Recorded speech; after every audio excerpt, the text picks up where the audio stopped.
Bonjour, c'est Ursule encore. On est le 16 février 2022. Alors, je viens sur la trompette aujourd'hui encore et je viens proclamer le retour de notre Seigneur Jésus-Christ. Soyez tous bénis et que sa joie soit notre force en ce jour.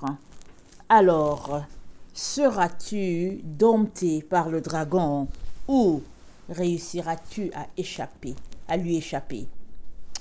Alors, vous savez, quand on parle de dragon, on parle du serpent ancien. On voit ça dans Apocalypse 12, le verset 9. Alors, on sait aussi qu'Apocalypse 12 nous parle du combat entre le bien et le mal, le combat entre le dragon et la femme, ou bien le combat entre la femme et le dragon. Alors, quand on voit dans Apocalypse 12, on voit l'histoire, ça nous est relaté par l'apôtre Jean, la femme qui veut accoucher et le dragon se dresse devant elle afin qu'elle ne puisse pas accoucher. Mais maintenant, c'est quoi l'idéologie derrière ces deux personnes? Amen, parce que c'est deux personnes qui sont là. Et comme Dieu est bon, amen, il ouvre nos yeux petit à petit, n'est-ce pas? Et le dragon, qui est l'ancien serpent, celui-là qui a trompé Ève dans le jardin d'Éden, amen, c'est le même qui se retrouve là, à la fin encore, amen, de notre temps, le même qui se dresse devant la femme.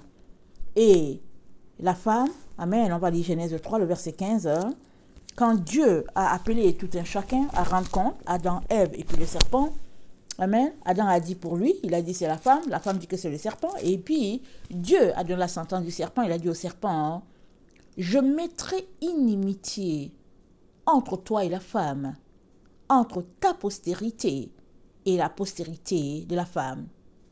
Celle-ci t'écrasera la tête et tu lui blesseras le talon. Voilà le combat que Dieu lui-même a déclaré dès le début. Et ici, nous allons à Apocalypse 3, le verset 14, si j'ai bonne mémoire. Apocalypse 3, le verset 14.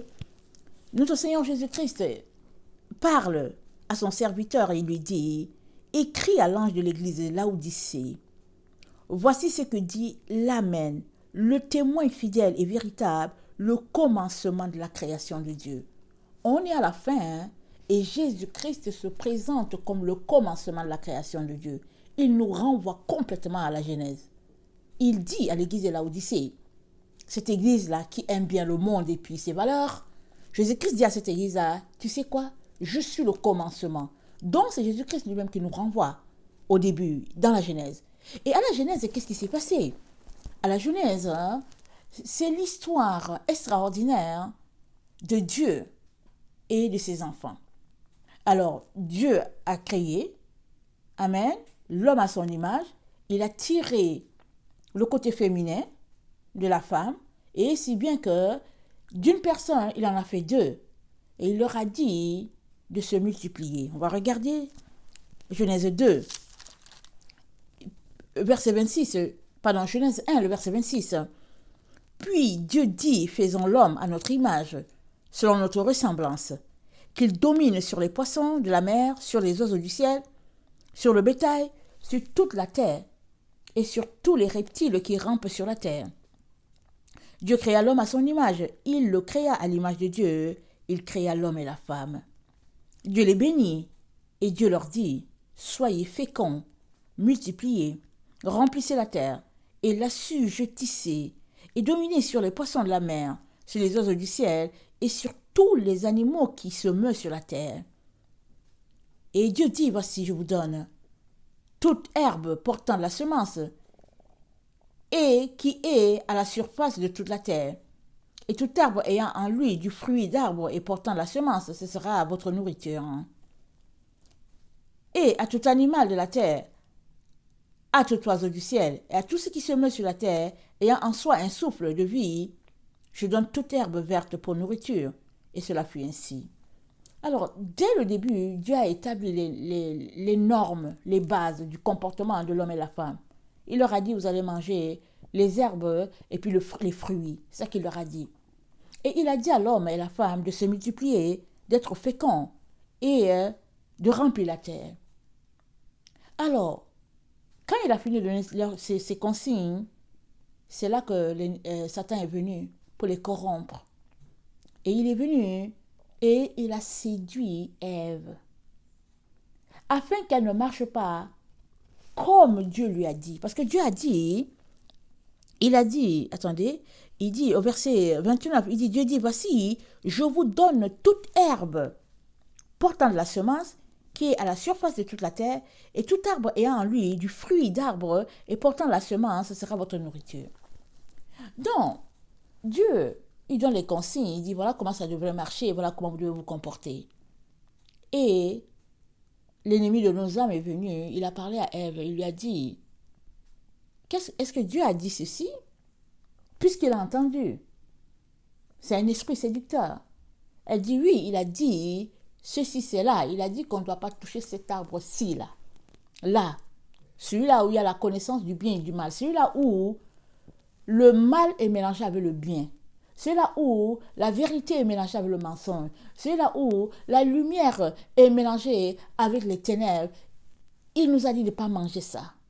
De ne pas jouer sur cette plateforme-là. Mais tout le reste, on peut le manger. Parce que c'est droit, c'est pur, c'est teinté de lumière. Mais ici, là, on ne doit pas toucher ça qu'il a dit. Alors, Satan lui dit, s'est dit, alors le serpent dit à la femme, vous ne mourrez point. Mais Dieu sait que le jour où vous en mangerez, vos yeux s'ouvriront. Et vous serez comme des dieux, connaissant le bien et le mal. Donc, Satan a présenté à Ève une image fausse de ce que Dieu voulait pour elle. Il lui dit que ses yeux vont s'ouvrir quand elle va connaître le bien et le mal. Alors que Jésus-Christ nous dit que quand tu connais le bien et le mal, c'est alors que tu es aveugle. Quand tu marches selon le bien et le mal, Jésus-Christ t'appelle aveugle, il t'appelle ignorant. Et c'est vrai, dans la vraie vie là, quand tu es dans le flou là, essaie de trouver l'endroit où se trouve la vérité par rapport à ton sujet, par rapport à ta situation. Dès que tu trouves la vérité par rapport à ta situation, allez, le dossier est réglé. Parce que tu ne peux pas en même temps fonctionner sur le bien et le mal. Tu peux en même temps fonctionner sur la vérité et le mensonge. C'est pourquoi Jésus-Christ nous met en garde contre l'hypocrisie. Parce que si tu demeures une personne hypocrite, alors tu réduis tes chances de venir à la lumière. Puisque tu aimes rester dans le flou, parce que l'hypocrisie, c'est une situation de flou. C'est une situation grise. Alors, beaucoup d'enfants de Dieu aiment naviguer sur cette zone-là. Et Jésus-Christ nous dit, non, ne restez pas sur la zone grise. Il dit, soyez soit blanc ou bien noir. Parce que le blanc et le noir travaillent ensemble pour la pureté. Alors, si le noir est à côté de toi, si tu as décidé que tu veux être pur, alors ton blanc sera d'une pureté extraordinaire. Si bien que ça va se refléter et puis le noir de l'autre côté sera intensif. Si tu veux mélanger les deux, tu vas demeurer dans une zone grise. Et il y a beaucoup d'enfants de Dieu qui aiment cette zone grise-là. Mais ce n'est pas ça que Dieu a voulu pour nous. Et ça, la zone grise, ça c'est le serpent. Le serpent, il aime les zones grises. Il aime les situations où c'est mi-figue, mi-raisin. Les situations où on ne se prononce pas tellement. Il aime cela. Alors, avant que Adam et Ève se mettent déjà à procréer, il est venu dire à Ève que mais non, va du côté où tu peux te comporter bien et mal, où tu peux pratiquer lumière et ténèbres, où tu peux pratiquer vérité et mensonge. L'ennemi allait lui dire, comporte-toi comme ça. Parce que si tu te comportes comme ça, alors tu seras une personne qui a les yeux bien ouverts et tu seras comme Dieu. Alors qu'en Dieu, il n'y a pas le mal. Dieu n'est que bonté et vérité et tout, parce que le mal, au fait, ça ne vient pas de Dieu. Dieu n'a pas de mal en lui. Et quand il décide, par exemple, d'appliquer une correction ou une punition à quelqu'un, c'est dans sa justice, parce que selon sa justice, c'est ça qui doit arriver.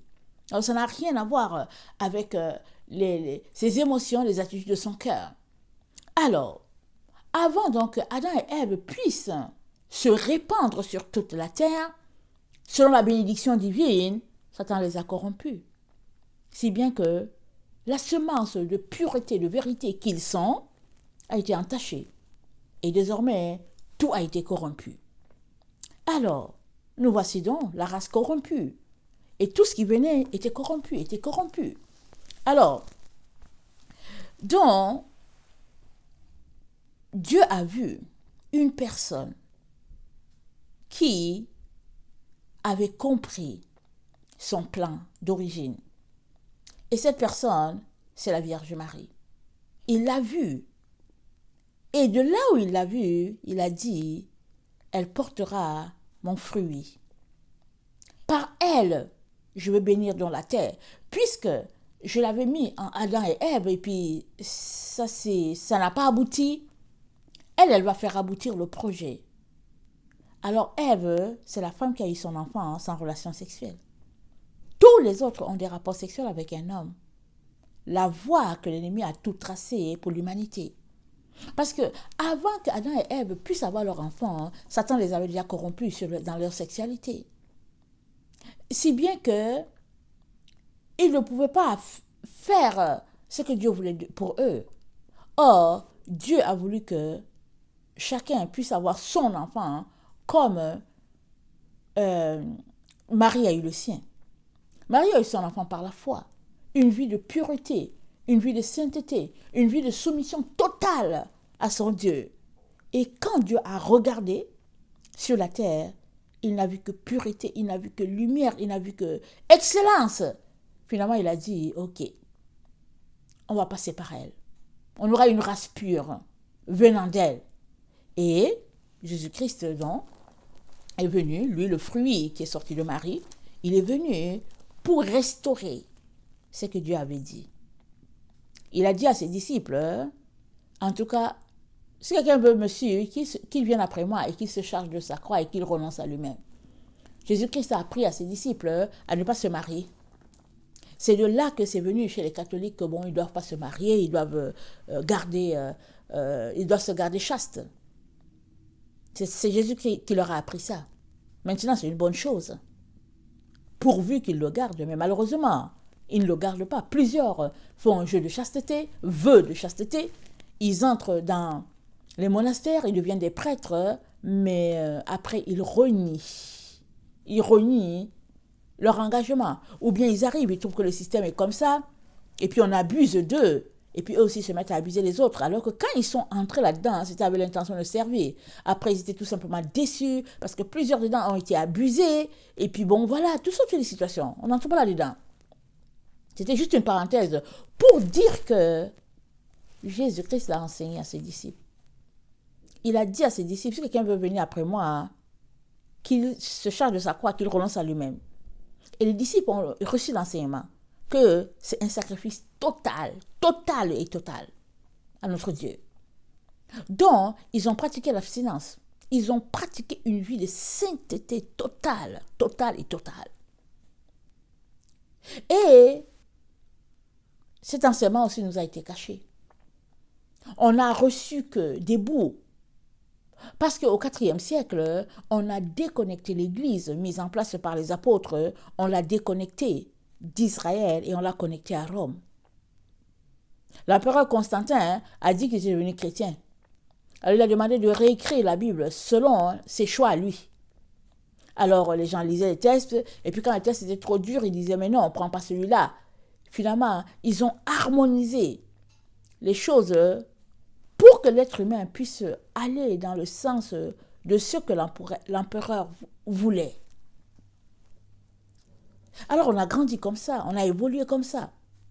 Voilà pourquoi quand tu lis la Bible, je ne sais pas si c'est dans les Actes, c'est dit que Philippe n'a pas donné ses filles en mariage. Il les a gardées pures. Il ne les a pas données en mariage. Pourquoi? Parce qu'il voulait qu'ils soient complètement au Seigneur Jésus-Christ. Alors, l'abandon au Seigneur, c'est un abandon total, ou ce n'est pas un abandon du tout. Alors, si tu te donnes entier, c'est que tu es en train de faire ce que Dieu a dit à l'origine de faire. Mais si tu donnes à moitié, tu es en train de faire ce que Satan a proposé à Ève. Et ayant coupé l'Église de l'enseignement des apôtres, ils ont mis en place une structure d'Église qui n'avait rien à voir avec celle d'origine. Là aussi, on l'a vu. Et puis, on est arrivé au stade où finalement, c'est le dragon qui règne sur toutes les églises, la totalité des églises de Jésus-Christ sur toute la terre. Mais aucun enfant de Dieu ne le sait. Aucun. Parce que quand on donne notre vie à Jésus-Christ, on décide de le suivre. Alors les gens nous reçoivent dans leurs églises et ils nous enseignent comment ça devrait marcher. Ils nous disent qu'on est désormais enfants de Dieu. Et puis un bon chrétien, c'est quelqu'un qui suit les enseignements de sa dénomination. Quelqu'un qui suit le programme qui est là. Il y a des réunions de prière. Il y a ceci, il y a cela. Alors ça, c'est un bon chrétien. Mais on est un bon chrétien selon le dragon. Selon la théologie du dragon. Pas selon la théologie de Jésus-Christ. Parce que la théologie de Jésus-Christ, elle est basée sur la femme. Parce que Jésus-Christ vient chercher une épouse. Il revient prendre une épouse. Il ne revient pas prendre un homme. Il revient prendre une femme. Il ne revient pas prendre un homme. Alors le dragon, c'est l'homme. La femme, c'est l'épouse de Christ. Alors il vient se marier à une épouse. Lisons Éphésiens. Éphésiens 5.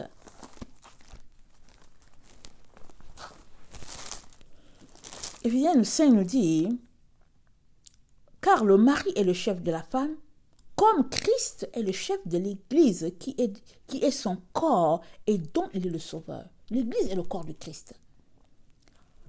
Or, de même que l'Église est soumise à Christ, les femmes aussi doivent l'être à leur mari en toutes choses. Marie, aimez vos femmes comme Christ a aimé l'Église et s'est livré lui-même pour elle, afin de la sanctifier par la parole, après l'avoir purifiée par le baptême d'eau. Donc Jésus-Christ, c'est le chef de l'Église. Et l'Église, c'est elle qui est l'épouse de Christ. Mais l'Église là, de Christ, là, ce n'est pas l'Église que nous avons sur la terre, là, selon la théologie du dragon. Non, c'est l'Église telle que mise en place par les apôtres. Mais ils ne sont pas là. Ça fait longtemps qu'ils sont partis. Mais leur enseignement se perpétue. Même si l'ennemi essaie de camoufler cet enseignement-là, Dieu suscite toujours qu'on finit par trouver qu'au fait, il y a eu du faux qui s'est glissé. Alors, dans... excusez-moi. Dans 2... Attendez. Dans 2 Corinthiens 3, ou bien c'est 1 Corinthiens, on dirait que c'est 1 Corinthiens. Ok, je pense que c'est 1 Corinthiens 3. Ok. Dans 1 Corinthiens 3, le verset 11, on nous dit, car personne ne peut poser un autre fondement que celui qui a été posé, savoir Jésus-Christ. Alors, tu peux dire, oh oui, mais on n'a pas posé un autre fondement. On n'a pas dit que c'est Bouddha. On n'a pas dit que c'est Confucius. Mais quand la Bible parle de fondement, le fondement, ce n'est pas juste de dire, c'est Jésus-Christ le fondement. Le fondement, c'est le principe par lequel Jésus-Christ a mis en place son enseignement. Alors, on a la connaissance, on a appris qu'il l'a mise en place par les prophètes, par les apôtres. Et les prophètes, ça a commencé depuis l'Ancien Testament. Et quand on lit toute la Bible, Dieu nous rappelle qu'il ne faut pas qu'on oublie Moïse et ses lois. Et Dieu a donné des lois à Moïse. Donc, on comprend que qui parle du fondement de Jésus-Christ parle de cette base-là. Ce qui a été établi. Dans 2 Corinthiens, est-ce que c'est 2 Corinthiens 2, le verset 14, il est dit ceci. Grâce soit rendue à Dieu, qui nous a fait toujours triompher en Christ. Grâce soit rendue à Dieu, qui nous fait toujours triompher en Christ et qui répand sur nous en tout lieu l'odeur de sa connaissance. Nous sommes en effet, pour Dieu, la bonne odeur de Christ parmi ceux qui sont sauvés et parmi ceux qui périssent. Aux uns, une odeur de mort, donnant la mort, aux autres, une odeur de vie, donnant la vie, et qui est suffisant pour ces choses. Car nous ne falsifions point la parole de Dieu, comme font plusieurs. Mais c'est avec sincérité. Mais c'est de la part de Dieu que nous parlons en Christ devant Dieu. Donc, Paul dit, on ne falsifie pas les choses. Il y a des gens qui essaient de falsifier, parce que dans le temps de Paul, il y a eu beaucoup d'opposants qui se sont levés. Et finalement, ils ont mis en place une théologie qui était très, très différente de celle que Jésus-Christ a établie. Et Paul dit, nous autres, là, on ne falsifie pas. On présente les choses telles que Jésus-Christ veut qu'elles soient. Et Jésus-Christ, il veut que les choses soient comment? Comment le veut-il? Il a dit, on va lire Galates 3, dans Galates 3, excusez-moi,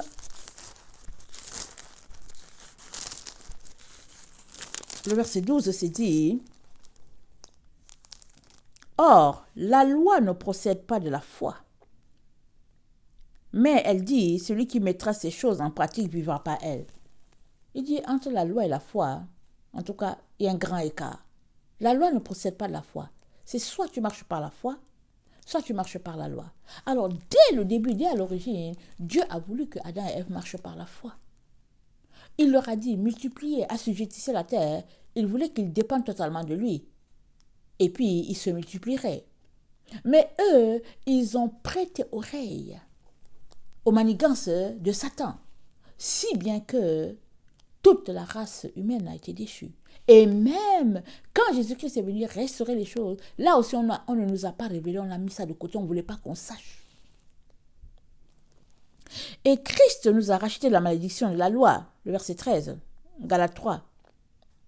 Car il est écrit, maudit est quiconque est pendu au bois, afin que la bénédiction d'Abraham eût pour les païens son accomplissement en Jésus-Christ, et que nous reçussions par la foi l'Esprit qui avait été promis. Donc voilà, c'est par la foi que nous avons reçu l'Esprit.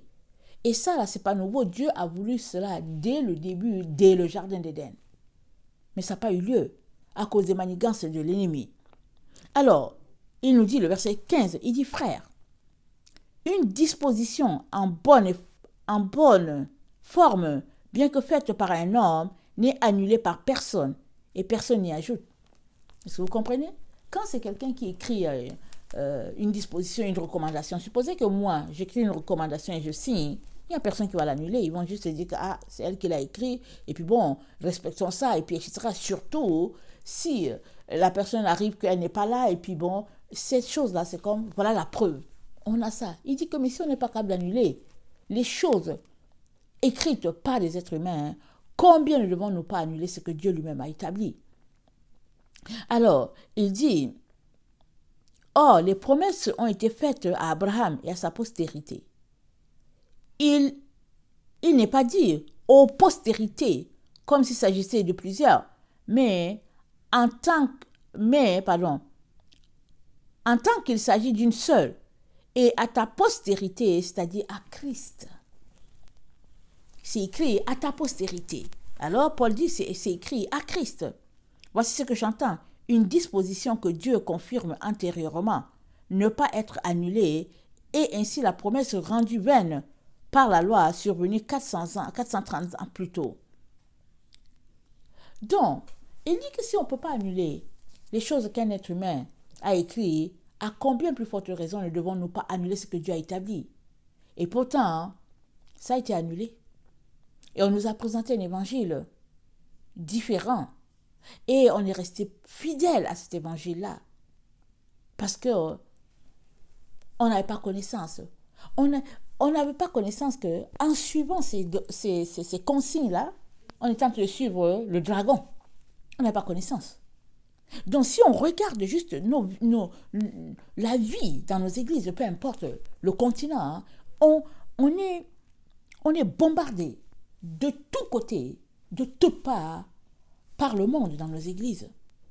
C'est-à-dire qu'il ne faut pas essayer d'argumenter. La vérité, c'est ça. Dans l'habillement, dans la façon de faire, dans tout. Le monde est entré dans l'église et on est bien là-dedans. Et Jésus-Christ nous dit, il dit à la dernière église, là, il dit que non, je suis celui qui est dès le commencement. Question de nous dire de retourner à l'origine, de retourner à la base. Parce que si tu ne connais pas ton commencement, tu ne peux pas connaître ta fin. Ça, c'est évident. Et nous avons donc été entraînés, nous avons grandi dans cette doctrine-là du dragon. Et puis aujourd'hui, nous voici. On veut être sauvé. Mais Jésus-Christ nous dit non, ce n'est que par la femme qu'on peut être sauvé. Parce que lui, il n'y a pas de relation entre le dragon et lui. Il n'a pas prévu un enfantement entre le dragon et lui, Jésus-Christ. Parce que lui, c'est par la femme qu'il enfante. Et la femme, c'est son église. C'est ça qu'il dit. On l'a lu. Alors, quand on entend ça et qu'on réalise que on a été berné, très vite, il est important qu'on sorte du dragon. Mais sortir du dragon, c'est quoi? C'est sortir de sa façon de penser, c'est sortir de sa théologie, c'est sortir de sa façon de faire, c'est ça, sortir du dragon. Alors, ça commence par un acte de reconnaissance envers celle-là même qui a écrasé la tête du serpent. Ça commence par là.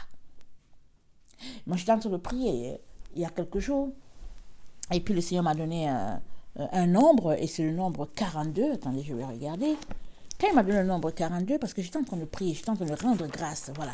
J'étais en train de rendre grâce parce qu'il me donnait vraiment de comprendre vraiment comment les choses sont liées l'un dans l'autre. Et je rendais grâce à Dieu de ce qu'il avait trouvé une personne sur cette terre capable de saisir son plan et par qui il a décidé de venir. Donc j'étais heureuse, je le louais, je le bénissais pour la Vierge Marie, vraiment parce que Dieu l'a trouvé, et puis bon, et qu'il ouvrait mon entendement pour que je saisisse ce qu'il est en train de faire. Il me donne le nombre 42, et dans le nombre 42, c'est écrit sainteté. C'est un état de sainteté à la base même. C'est ça que c'est. Donc, 42, ça veut dire se sanctifier, se purifier. Et Dieu me dit que juste appliquer de la reconnaissance par ses lèvres à celle-là qui est à la base de ce que Dieu a fait, c'est déjà un acte de sainteté et de sanctification. Il dit parce que quand tu reconnais ce que Dieu a fait, tu es en train de t'unir à Dieu et en train de dire Seigneur, merci, merci. Et plus tu dis merci, plus il ouvre tes yeux pour que tu puisses voir et comprendre que tu as été berné et pas à peu près. Alors, pendant que je louais le Seigneur pour dire au Seigneur, merci pour la Vierge Marie, merci Jésus, oh, merci. Le Seigneur me dit que, donc, il me donne 42, il dit, ça c'est un acte de sainteté et de sanctification, mais aussi et surtout, il me dit que exprimer sa reconnaissance, c'est se sanctifier. Exprimer sa reconnaissance, c'est dépendre totalement de Dieu et de lui dire, Père, je ne suis rien sans toi. Et il m'a donné Luc 17. Luc 17 est vraiment extraordinaire ce texte-là. Il m'a donné Luc 17.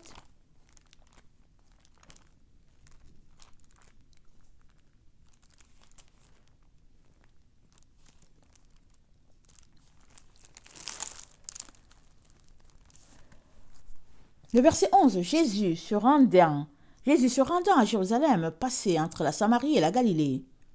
Comme il entrait dans un village, 10 lépreux vinrent à sa rencontre.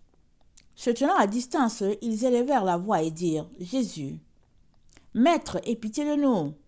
Dès qu'il les eut vus, il leur dit, Allez vous montrer au sacrificateur. Et pendant qu'ils y allaient, il arriva qu'ils furent guéris. Alléluia. L'un d'eux, se voyant guéri, revint sur ses pas, glorifiant Dieu à haute voix. Il tomba sur sa face aux pieds de Jésus et lui rendit grâce. C'était un Samaritain, quelqu'un dont les Juifs se moquaient, quelqu'un dont les Juifs disent qu'ils n'ont pas de valeur, quelqu'un que les Juifs méprisent, quelqu'un qui est piétiné. Parce que les Juifs, ils sont la race pure, entre guillemets, c'est ça qu'ils se disent. Et le Samaritain, c'est une race hybride. Donc, le Samaritain revient, il tombe aux pieds de Jésus. Et Jésus, prenant la parole, dit, les 10 n'ont-ils pas été guéris? Et les 9 autres, où sont-ils? Ne s'est-il trouvé que cet étranger pour revenir et donner gloire à Dieu? Puis il lui dit, lève-toi, va, ta foi t'a sauvé. Alléluia. Les 9 autres ont été guéris. Ils ont été guéris. Ça veut dire que leur peau est devenue nickel, bien. Mais un seul a été sauvé et guéri. Celui qui a été reconnaissant. Il est revenu rendre grâce à Dieu de ce que Dieu a eu pitié de lui, Dieu a eu compassion de lui. Et il y a quelque chose qui s'est passé. Il a été guéri, corps, âme et esprit. Jésus-Christ l'a traversé complètement. Tout son être a été traversé par la présence de Dieu. Et Jésus-Christ lui dit, ta foi t'a sauvé. Tu as été sauvé par ta foi. Mais les autres, on ne sait pas c'est quoi leur acte. Est-ce que c'est l'ingratitude? Est-ce que c'est l'orgueil parce qu'ils sont juifs d'origine? Est-ce que c'est quoi? On ne sait pas. Ou bien ils étaient tellement contents qu'ils ont couru pour retourner dans leur famille sans se soucier de la personne qui a fait quoi que ce soit. Mais Dieu aimerait que tu saches une chose. Par ta reconnaissance, tu attires à toi beaucoup de bénédictions, beaucoup de vertus de la part de Dieu. Parce que notre Dieu est un Dieu reconnaissant. C'est un Dieu compatissant, lent à la colère, riche en bonté. Voilà le Dieu que nous servons.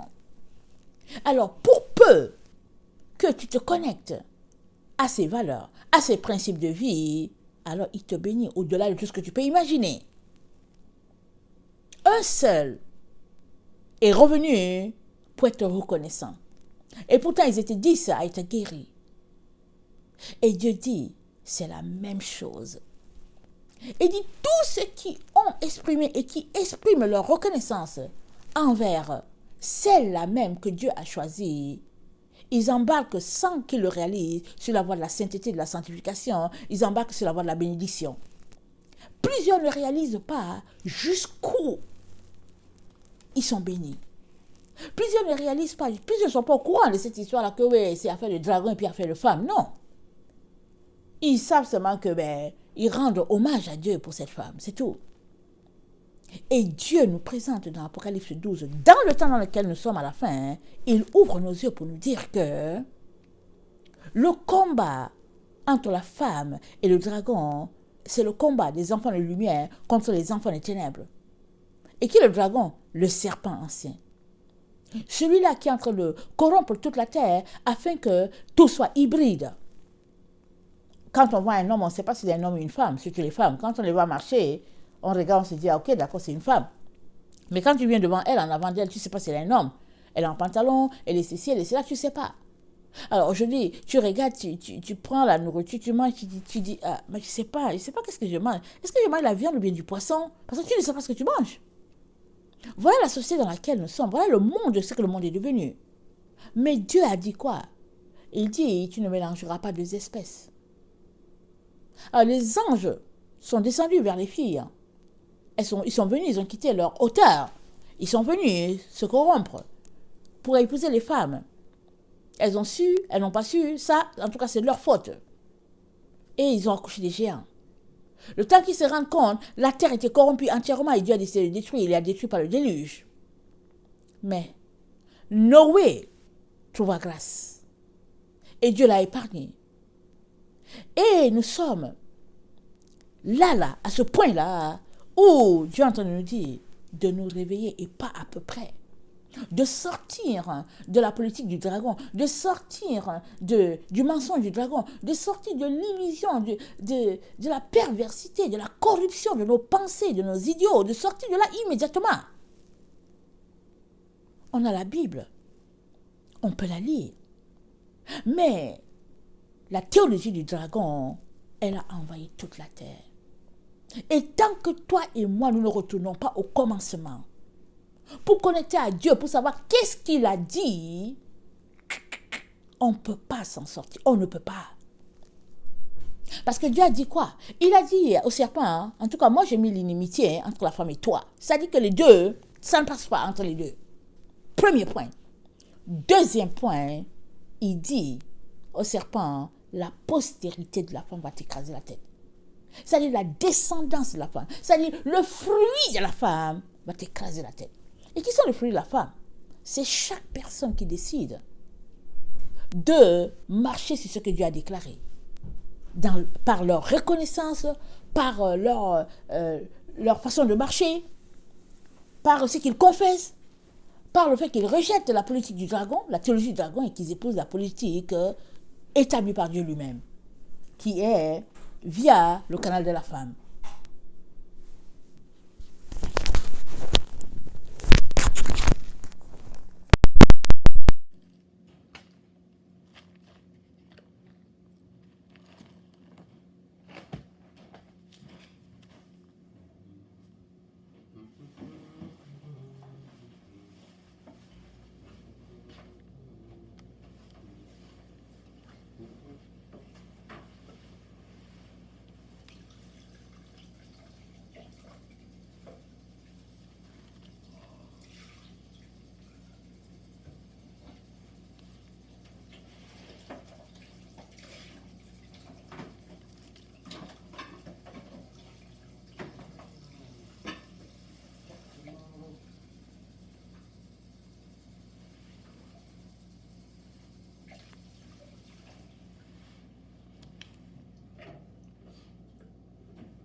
Est-ce que tu as quelque chose à manger? Est-ce que tu veux aussi manger ou bien ça va? Non, je dis ça. Est-ce que tu veux manger? Je vais donner un peu à Aimé et puis si tu veux, je t'en laisse aussi. Voilà, je vais te laisser toi. Oui, on s'en va. Je laisse juste toi pour Aimé. C'est tout, je vais laisser toi.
Modèle de Sarah là.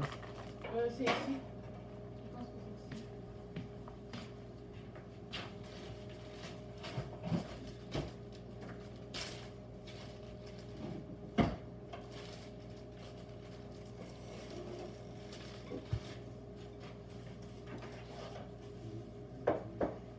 Donc, elle pourra chauffer son macaroni si elle veut. Je pense pas que c'est suffisant. Je laisse Jacques Manu. Mon porte-monnaie.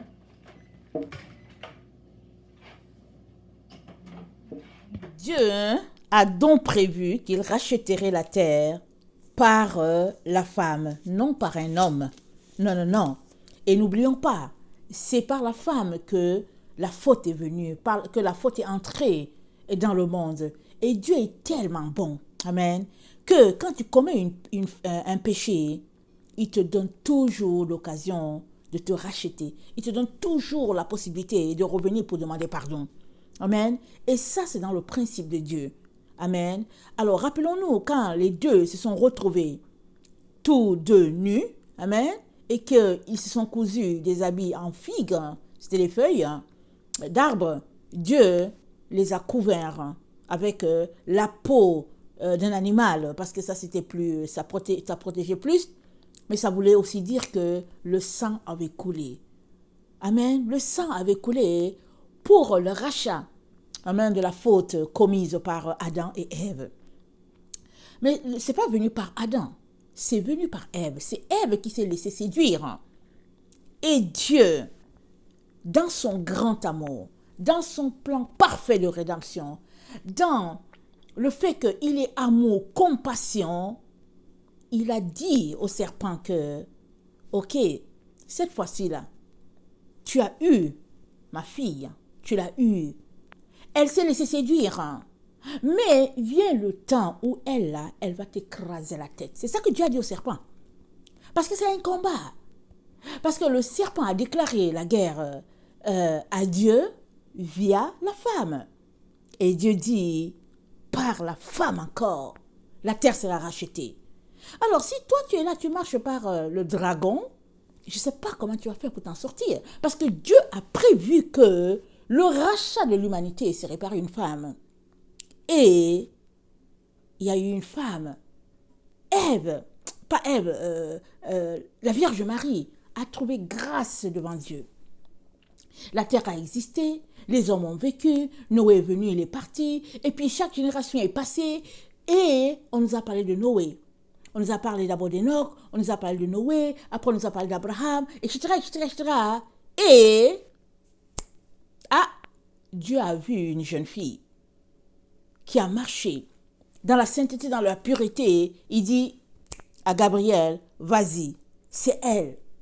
C'est elle qui va amener, qui va ramener la situation à la normale.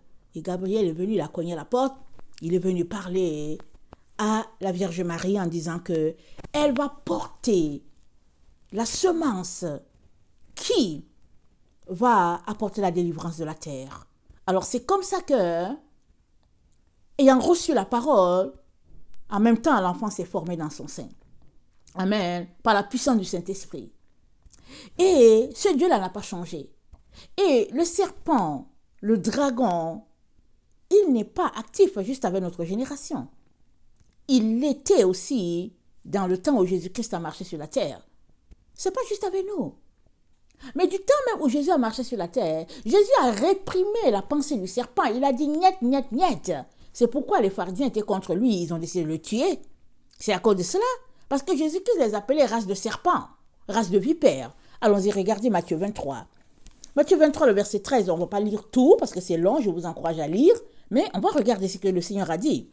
Il dit, malheur à vous, Matthieu 23, le verset 13. Il dit, malheur à vous, scribes et pharisiens hypocrites, parce que vous fermez aux hommes le royaume des cieux.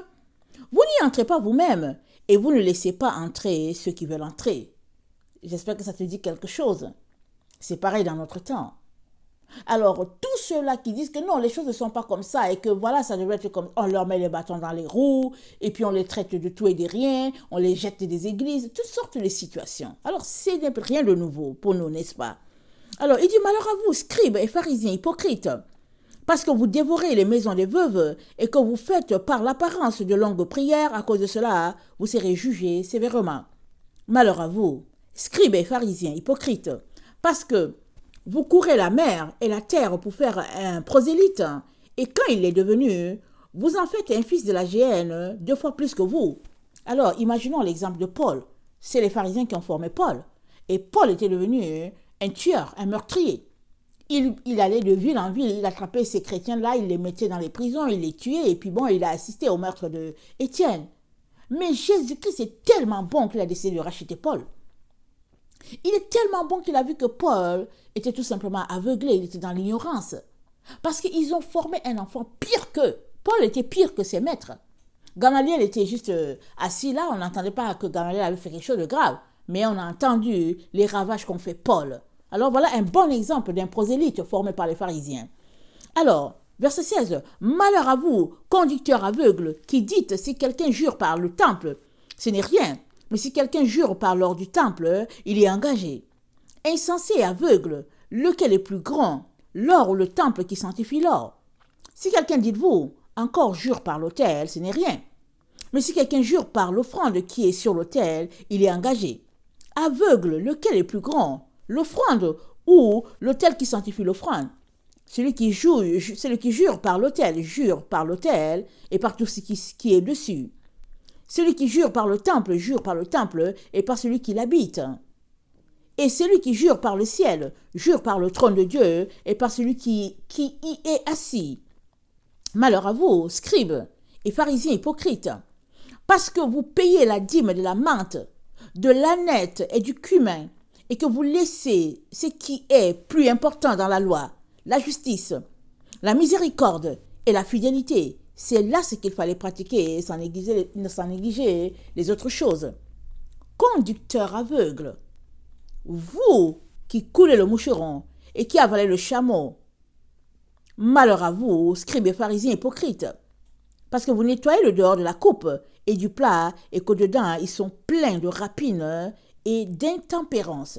Ah, il continue, en train de leur dire, écoutez, vous êtes une race de serpents, vous êtes une race de vipères. Dans le verset 32, il dit, comblez donc la mesure de vos pères. Serpents, race de vipères, comment échapperez-vous au châtiment de la géhenne? C'est pourquoi, voici, je vous envoie des prophètes, des sages et des scribes, vous tuerez et crucifierez les uns, vous battrez le verge et les autres dans vos synagogues et vous les persécuterez de ville en ville, afin que retombe sur vous tout le sang innocent répandu sur la terre depuis le sang d'Abel, le juste, jusqu'au sang de Zacharie, fils de Barachi, que vous avez tué entre le temple et l'autel. Alors, le serpent là, c'est pas à notre temps seulement, c'est depuis quand Jésus-Christ est venu, il le faisait déjà. Ces gens-là, ils avaient choisi de collaborer avec le régime en place, c'est-à-dire c'était les Romains. Au lieu de marcher selon la loi que Dieu leur a donnée, au lieu de marcher selon la foi comme a marché leur père Abraham, ils ont décidé tout simplement de se camoufler et puis de satisfaire aux exigences du roi Hérode et puis bon, de la gouvernance qui était en place. Et Jésus les appelle race de vipères, race de serpents. Et Apocalypse 12, le verset 9, nous renvoie très bien. Il nous dit que... Attendez, il nous dit que... Apocalypse 12, le verset 9, ça nous dit... Et il fut précipité, le grand dragon, le serpent ancien, appelé le diable et Satan. Donc, ce serpent-là, dont Jésus a parlé en disant race de vipère, c'est le même serpent. C'est celui-là qui vient, il est twisté. Il vient, au fait, trouver un compromis dans ce que Dieu a dit. Alors, les pharisiens, la loi était bien établie, n'est-ce pas? C'était déjà établi depuis le temps de Moïse. Et puis, ils disent que, non, ce qui est grave, il dit, celui qui jure par l'autel, jure par l'autel. Attendez, Jésus dit, aveugle, lequel est le plus grand? L'offrande ou l'autel qui sanctifie l'offrande? Ils disent aux gens que si tu jures par l'offrande qui est sur l'autel, là, c'est là que vraiment c'est grave et tout ça. Jésus-Christ dit, mais qu'est-ce qui est plus grand? Est-ce que c'est l'autel là qui fait référence à Dieu, ou bien est-ce que c'est l'argent là qui est sur l'autel? Mais eux, ils disaient au peuple que c'est l'argent. Ils corrompaient l'esprit du peuple afin qu'il ne se tourne pas vers Dieu vraiment. Ils twistaient les Écritures. Et c'est la même chose aujourd'hui. Alors, le même serpent, peu importe les personnes qui l'utilisent, se comporte de manière à corrompre toute la terre. La Bible dit, il a séduit toute la terre. Celui qui les accusait devant notre Dieu jour et nuit. C'est dit, il fut précipité le grand dragon, le serpent ancien, appelé le diable, Satan, celui qui séduit toute la terre. Donc, il continue son travail toujours, que tu sois du 21e siècle, que tu sois du 1er, que tu sois de l'Afrique, que tu sois de l'Amérique du Nord, peu importe, de l'Europe, peu importe l'endroit où tu es, il continue toujours son travail de séduire toute la terre. Et aujourd'hui, malheureusement, il y a beaucoup d'enfants de Dieu qui sont connectés étroitement au dragon. Ils sont connectés au serpent. Mais ils ne le savent pas, en fait. C'est ça le plus grave. Ils ne savent pas parce qu'ils sont dans l'ignorance la plus totale. Ils sont là bernés et ils sont assis là. Oh, Jésus-Christ revient. Il ne revient pas chercher un dragon. Il ne revient pas chercher un dragon. Il vient chercher son épouse et c'est une femme. Maintenant, quelqu'un peut me dire, si tu viens de dire qu'ils ne savent pas, ben c'est ta responsabilité de savoir. C'est ma responsabilité de savoir. Jésus-Christ, en partant, il a dit, je m'en vais vous préparer une place. Et quand je m'en serai allé et que je reviendrai, je vous prendrai et vous serez avec moi. Et Jésus-Christ est parti et c'est un exemple, le scénario du mariage chez les Israélites. Alors, tu viens, tu dotes la femme. Il est venu, il nous a dotés. Il a versé son sang à la croix. Et maintenant, il a dit, quiconque accepte son message, il le prendra. Il le préparera à une place. Et il a laissé ses amis, les apôtres, pour faire la récolte. Amen. Il a laissé ses amis pour pêcher. Il leur a dit, je vous ferai des pêcheurs d'hommes, plus des pêcheurs de poissons. Alors, il a donné consigne stricte. Et de génération en génération, chaque génération est passée, il a espéré que ce serait lui, la génération où Jésus-Christ viendrait. Et quand on regarde ce que les Écritures disent, Jésus-Christ avait déjà dit qu'il viendrait à la 3e génération. Parce que Pierre a dit, un jour est comme 1000 ans, 1000 ans est comme un jour. C'est ça qu'il a dit. Il a bien précisé. Et nous sommes dans ce 3e jour-là, millénaire. Amen. On est au 21e siècle. Et Jésus-Christ est en train de rassembler ses enfants, mais ceux-là qui sont de la postérité de la femme, c'est là qui a écrasé la tête du serpent. Ce n'est pas toi qui as écrasé la tête du serpent. C'est la Vierge Marie. C'est elle qui a écrasé la tête du serpent. Parce qu'elle a eu son enfant sans les relations sexuelles avec un homme. Parce que Satan a prévu que tout le monde devait passer par cette lignée-là. C'est ça que lui, il a prévu. Voilà pourquoi il allait corrompre Ève. Mais il y a une qui a plu à Dieu. Quand Dieu a vu son degré de foi, il a dit, celle-là, elle a compris. Et il est passé par elle. Et il s'attendait à un comportement comme ça pour Ève. Mais Ève est tombée dans la séduction. Mais il a dit, c'est pas grave. On va racheter Ève. On va la racheter. C'est que une femme va écraser la tête du serpent. Donc, dans la concordance grecque, le serpent, ça cote 3, 7, 8, 9. Et c'est dit, c'est le diable. Et là-dedans, il cite Apocalypse 12, le verset 9. Il cite aussi Apocalypse 20, le verset 2. On vient de lire Apocalypse 12, le verset 9. Et dans Apocalypse 20, le verset 2, c'est dit ceci du serpent, le dragon. C'est dit, et il saisit le dragon, le serpent ancien, qui est le diable et Satan. Tout ça là, c'est le nom d'une seule personne. Et il le lia pour 1000 ans. Satan a été empêché d'agir pendant 1000 ans. Donc dans le temps dans lequel nous sommes, dans le millénium, Dieu donnera la grâce à la terre de souffler. Pendant 1000 ans, Satan sera lié à empêcher de séduire qui que ce soit. Ce sera un bon temps de récolte, n'est-ce pas? Un temps où les gens vont baigner dans la paix, parce que la Bible nous dit que l'agneau va dormir dans le même gîte que le lion. Ce sera vraiment un temps de paix sur la terre. Mais avant que ce temps-là arrive, amen, Dieu nous demande tous de nous retrouver à être les enfants de la femme. C'est-à-dire quoi?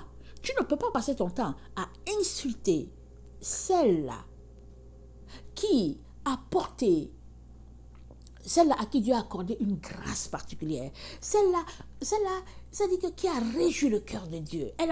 Dieu a regardé sur la terre, il a dit, celle-là, elle réjouit mon cœur. Elle réjouit mon cœur.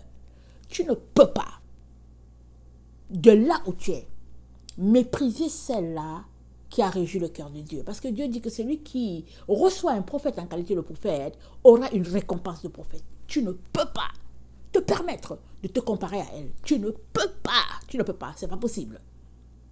Tout ce que tu peux faire, c'est venir les genoux au sol devant Dieu pour dire merci Jésus. Merci parce que tu as pourvu pour notre rachat. Sinon, on ferait tous partie de la race des personnes corrompues du temps de Noé. Parce qu'on sait que les fils de Dieu, c'est dit, les fils de Dieu sont venus sur la terre pour corrompre les filles des hommes. C'est bien qu'il y a eu une génération hybride. Les anges ont eu des enfants avec les humains. Et ça relève de Satan dans le jardin d'Éden qui est venu corrompre la race humaine par ce moyen-là. Et Dieu n'a jamais prévu ça comme ça. Voilà pourquoi il est très très important que toi et moi nous nous tenions droit devant Dieu, marchant loin de la séduction de ce monde. Voilà pourquoi Dieu ne fait que mentionner. Il dit adultère que vous êtes. Il dit je vais vous jeter sur un lit tous ceux qui commettent l'impudicité avec Jézabel. Voilà pourquoi Dieu a en horreur un comportement impudique. Pourquoi? Parce que ça rappelle exactement le diable. Parce que le diable, c'est un débauché. C'est tout ce qu'il veut, la débauche. Parce que dans la débauche, il vient pervertir l'humanité. Il a perverti nos jeunes, il pervertit tout, jusqu'à ce que là où nous sommes là, ils font des croisements, ils prennent différentes races, ils mélangent et tout. C'était comme ça du temps de Noé. On est vraiment en plein dans le temps de Noé. Et Dieu nous dit, mettez-vous à l'écart. Soyez purs. Prenez les distances de toutes les souillures qui se passent dans le monde. Parce que c'est la femme et ses enfants qui seront rachetés, pas les autres. Et si nous regardons toujours notre Apocalypse 12, ça nous dit, Apocalypse 12, le verset 17, ça nous dit quoi? Et le dragon fut irrité contre la femme. Est-ce que le serpent est irrité contre la Vierge Marie? Oh oui, il est très irrité. Il a inventé sur elle toutes sortes d'histoires sur cette femme-là. Autant les autres sont juste connectés à elle, ils ne veulent pas le Fils et tout ça, non, ils ne veulent rien, ils ne veulent pas Dieu, ils sont juste là sur la Vierge Marie. Autant les autres disent, on ne veut pas du tout d'elle. Et puis donc voilà tout ce qui se passe, le scénario qui se passe sur la terre. Alors, le diable, il est en colère contre la femme et il s'en va faire la guerre au reste de sa postérité. Le reste de sa postérité, c'est tous ceux-là qui ont un honneur envers cette femme-là. C'est tous ceux-là qui disent, Seigneur, Alléluia, Amen, nous sommes contents de ton choix. Et nous avons décidé de marcher selon Jésus-Christ. Parce que on reconnaît l'arbre à son fruit. Tel arbre, tel fruit. Alors si toi tu es de ceux-là qui aiment seulement le fruit, tu n'aimes pas l'arbre, il y a un problème. Et notre Dieu étant un Dieu de justice, ça ne marche pas ton attitude. Ça ne marche pas parce que tu es un profiteur. Tu es une profiteuse qui veut juste le fruit. Tu veux juste manger la pomme, tu dis la pomme est bonne et puis abattons l'arbre. Mais il n'y aura plus de pommes demain. Alors, les deux sont indissociables. Tu ne peux pas séparer l'arbre de son fruit ou bien tu ne peux pas séparer le fruit de son arbre parce qu'il n'y aura plus de fruits s'il n'y a pas d'arbre. Et maintenant, si l'arbre ne produit pas, Jésus-Christ a dit, je vais l'abattre, comme il a maudit un arbre qui ne produisait pas. Alors, toi et moi sommes appelés à produire. Pourquoi? Parce que nous sommes de la descendance de la femme. Pas de celle-là qui collabore avec le serpent, qui est décrite dans Apocalypse 17, Apocalypse 18, parce que c'est dit, c'est Apocalypse 17, excusez-moi, Apocalypse 17, c'est dit, le verset 3, il me transporta en esprit dans un désert, et j'ai vu une femme assise sur une bête écarlate, pleine de noms de blasphème, ayant 7 têtes et 10 cornes. Cette femme était vêtue de pourpre et d'écarlate, et parée d'or, de pierres précieuses, de perles. Elle tenait dans sa main une coupe d'or remplie d'abominations et des impuretés de sa prostitution. Sur son front était écrit un nom, un mystère, Babylone la grande, la mère des impudiques et des abominations de la terre. Ça, c'est la fausse église. Mais pourquoi on l'appelle Babylone? Parce qu'elle a l'esprit de Babylone. Parce que elle s'est versée dans l'impudicité, dans l'impureté, dans toute la saleté, dans la mondanité. Elle s'est versée là-dedans. Alors, l'ange amène l'apôtre Jean pour qu'il voit un peu l'épouse là, cette épouse là, impudique là. Alors, Jean regarde et puis Jean est étonné. Parce qu'il ne comprend pas que comment une épouse du Seigneur Jésus-Christ puisse être comme ça. Et le Seigneur lui donne de réaliser que celle-là, elle s'est souillée, mais il y a une autre qui ne s'est pas souillée. Amen. Et celle qui ne s'est pas souillée, elle est poursuivie par le serpent. Et le serpent poursuit tous ceux-là qui ont refusé de se souiller au dragon, qui ont refusé. Alors, il y en a qui, à l'origine, ont compris l'histoire du dragon, ils n'ont jamais embarqué dedans, comme les gens de l'église orthodoxe d'origine. Et il y a d'autres qui n'ont pas compris du tout, et ils ont mordu en plein dedans. Hein. Et dans les temps dans lesquels nous sommes, ils ont décidé tous de sortir parce que leurs yeux s'ouvrent, et parce qu'ils décident d'obéir. Et tu conviens avec moi que ce n'est pas facile d'obéir, n'est-ce pas? Si tu es habitué à porter tes pantalons plaqués, à avoir tes mèches, tes rallonges, et puis tes couleurs vertes sur la tête, ce n'est pas facile d'entendre dire que Dieu n'aime pas ça, parce que tu vas dire, mais pourquoi il n'aimerait pas ça? Parce que bon, voilà.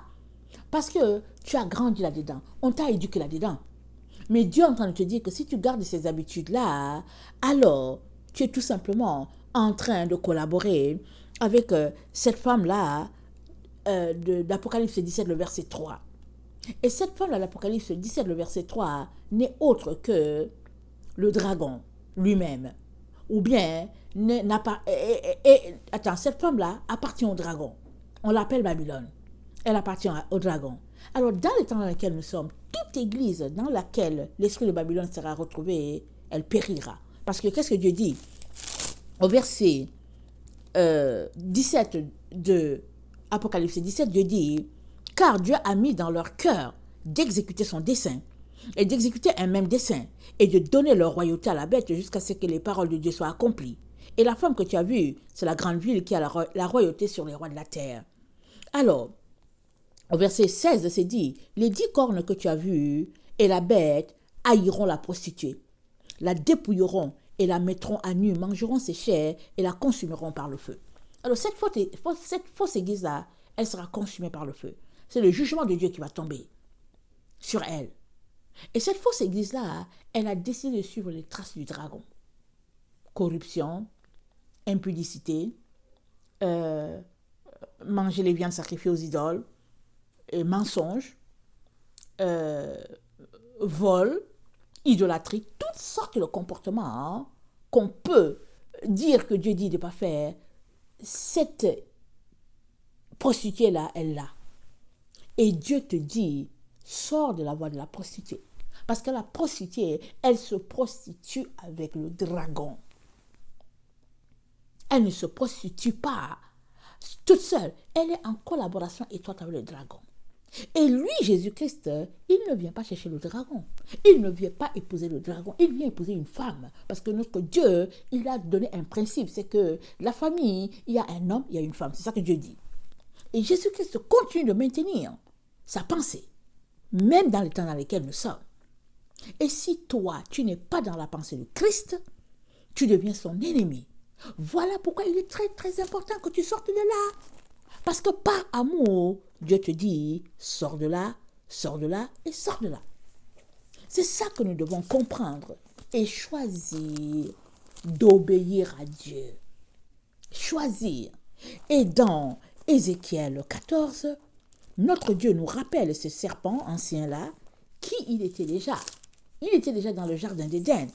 Mais c'est un esprit, n'est-ce pas, qui va venir s'incarner dans une personne et qui va représenter parfaitement le serpent dans le jardin d'Éden. Alors, on va lire Ézéchiel 14. Et puis, Dieu nous situe. Il nous dit... Attendez, il ne faut pas que je me trompe. Attendez. Est-ce que c'est Ézéchiel 14 Non, c'est Ézéchiel 28, excusez-moi. Je suis désolée. Ézéchiel 28. Voilà ce que Dieu dit. Il dit, « La parole de l'Éternel me fut adressée en ces mots, fils de l'homme. Dis au prince de Tyr, ainsi parle le Seigneur l'Éternel. Ton cœur s'est élevé et tu as dit, je suis Dieu. Je suis assis sur le siège de Dieu, au sein des mers. Toi, tu es un homme, et non Dieu. Et tu prends ta volonté pour la volonté de Dieu. Voici, tu es plus sage que Daniel. Rien de secret n'est caché pour toi. Par ta sagesse et par ton intelligence, tu t'es acquis des richesses. Tu as amassé de l'or et de l'argent dans tes trésors. Par ta grande sagesse et par ton commerce, tu as accru tes richesses. Et par tes richesses, ton cœur s'est élevé. C'est pourquoi ainsi parle le Seigneur l'Éternel. Parce que tu prends ta volonté pour la volonté de Dieu. Voici, je ferai venir contre toi des étrangers. Et les plus violents d'entre les peuples, ils tireront l'épée contre ton éclatante sagesse. Ils souilleront ta beauté et ils te précipiteront dans la fosse. Et puis, au verset 12, fils de l'homme, prononce une complainte sur le roi de Tyr. Tu lui diras, ainsi parle le Seigneur l'Éternel, tu mettais le sceau à ta perfection. Tu étais plein de sagesse, parfait en beauté. Tu étais en Éden, le jardin de Dieu. Tu étais couvert de toute espèce de pierres précieuses, de sardoine, de topaz, de diamant, de chrysolite, d'onyx, de jaspe, de saphir, d'escarboucle, d'émeraude et d'or. Tes tambourins et tes flûtes étaient à ton service, préparés pour le jour où tu fus créé. Tu étais un chérubin protecteur, aux ailes déployées. Je t'avais placé et tu étais sur la sainte montagne de Dieu. Tu marchais au milieu des pierres étincelantes. Tu as été intègre dans tes voies depuis le jour où tu fus créé, jusqu'au jour où l'iniquité a été trouvée en toi. Par la grandeur de ton commerce, tu as été rempli de violence et tu as péché. Je te précipite de la montagne de Dieu. Je te fais disparaître, chérubin protecteur, du milieu des pierres étincelantes. Ton cœur s'est élevé à cause de ta beauté. Tu as corrompu ta sagesse par ton éclat. Je te jette par terre. Je te livre en spectacle au roi, par la multitude de tes iniquités, par l'injustice de ton commerce. Tu as profané tes sanctuaires. Tu as fait sortir du milieu de toi un feu qui te dévore. Je te réduis en cendres sur la terre, aux yeux de tous ceux qui te regardent. Tous ceux qui te connaissent parmi les peuples sont dans la stupeur à cause de toi. Tu es réduit au néant. Tu ne seras plus à jamais. Voilà un peu le sort que Dieu réserve à celui-là qui prendra le rôle, qui sera vraiment incarné par le diable et qui fera des exactions terribles sur la terre. Et Dieu rappelle, il nous dit que l'esprit du diable sera dans cette personne-là. Mais vous savez, le diable, il a été déchu. Donc le diable en toi, il n'existe pas le diable. C'est-à-dire qu'on ne peut pas le voir comme ça là, avec nos yeux. Pourquoi? Parce que Dieu l'a chassé, Dieu l'a précipité. Mais il existe en toi si tu le laisses agir. Il existe dans les hommes. Il agit dans les hommes. C'est pourquoi Dieu nous dit de sortir des pratiques du diable. Ainsi, il ne sera pas trouvé en nous. Mais si toi, tu ne sors pas les choses que le diable fait, petit à petit, il va prendre racine à toi et puis il va devenir Dieu sur ta vie. Alors, le diable va devenir Dieu sur la vie de quelqu'un. Et cette personne sera appelée roi de Tyr. Et il va s'aimer des choses terribles sur la terre. Et Dieu nous dit de sortir de là. Pourquoi? Parce que non seulement il est en train de changer les cieux, il y aura des nouveaux cieux, une nouvelle terre, mais aussi ton sort sera le sort du diable. Alors Dieu te dit, il te dit sors. Alors, réussiras-tu à échapper au dragon?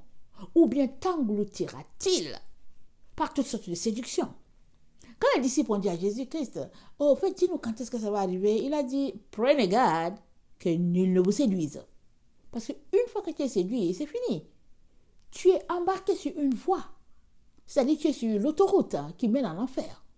Une fois que tu es séduit. Alors, la pensée de Jésus-Christ n'a jamais changé. Le siècle dans lequel nous vivons, c'est un siècle rempli de beaucoup de contradictions, n'est-ce pas?